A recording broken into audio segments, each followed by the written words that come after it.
हिम्मत मत हारे मुसाफिर, दर्द यदि यहीं मिला है तो दवा भी यहीं मिलेगी।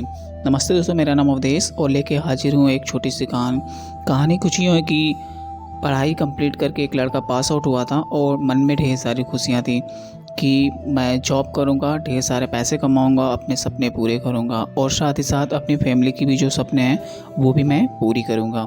बाहर घूमने जाऊँगा, अच्छे कपड़े पहनूँगा, ये ढेर सारी चीज़ें उसके मन में थीं। इसी उधड़बुन में उसने क्या करा था, एक पार्ट टाइम जॉब पकड़ लिया था, लेकिन सैलरी अच्छी नहीं थी, जिसकी वजह से उसके ख्वाब जो है पूरे नहीं हो रहे थे। एक दिन होता है क्या कि वो अपने दोस्तों से बात करता है, बताता है कि मुझे ये सारी चीज़ें करनी है। तो दोस्त उसके जो हैं वो एडवाइस करते हैं कि ऐसा करो कि एक समुद्र के किनारे एक बाबा जी हैं, आप उनके पास चले जाओ, निश्चित तौर पे वे कुछ न कुछ व्यवस्था करेंगे, यानी कि आपको कोई उपाय सुझाएँगे जिसकी वजह से आप क्या करोगे कि अपने जो ख्वाब हैं वो पूरे कर पाओगे। तो लड़का उनकी बातों को मानता है और समुद्र के किनारे जाता है और बाबा जी की कुटिया के पास और उनसे मिलने के लिए रिक्वेस्ट करता है। तो बाबा जी क्या है कि उनसे मिलने के लिए तैयार हो जाते हैं, मिलते हैं। साथ में लड़का क्या करता है कि अपनी जो दिक्कतें थी, परेशानियाँ थी, उनको बताता है कि बाबा जी मुझे जीवन में बहुत कुछ करना है और ढेर सारे ख्वाब हैं जो मुझे पूरे करने हैं।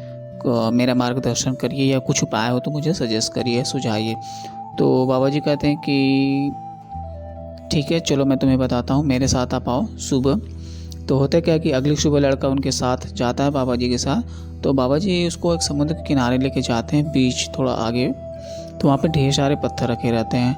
वो बोलते हैं कि इनमें से एक पत्थर है जो तुम्हारी किस्मत बदल सकता है। तो लड़का कहते हैं बाबा जी इतना ढेर सारा पत्थर है, उस पत्थर को मैं कैसे पहचानूंगा, क्योंकि ऐसे में तो मैं उसको खोज ही नहीं पाऊंगा।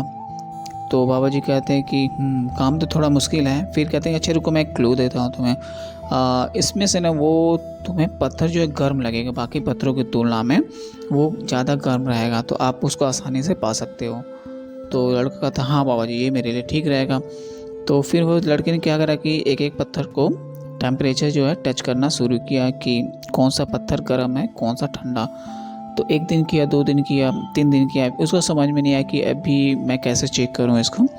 तो एक दिन उसने सोचा कि ऐसा करते हैं कि जिस पत्थर को मैं छूँगा, यदि उसका टेम्परेचर बाबा जी ने बताया बाकी की तुलना में ज़्यादा रहेगा, तो मैं क्या करूँगा कि वो मुझे आसानी से पता चल जाएगा, और जिनका टेम्परेचर कम रहेगा उसको मैं उठा करके बाहर फेंक दूँगा।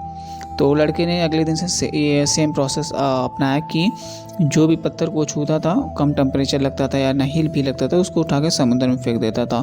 ऐसे करते करते करते करते उसका एक डेली रूटीन हो गया था। रोज़ जाता था, रोज़ करता था, रोज़ जाता था, रोज़ करता था। एक दिन होता क्या ना कि एक पत्थर उठा के वो फेंकता है और उसको ऐसा एहसास होता है जैसे ये पत्थर बाकी पत्थरों की तुलना में थोड़ा सा गर्म है, लेकिन वो पत्थर समुद्र में जा चुका रहता है।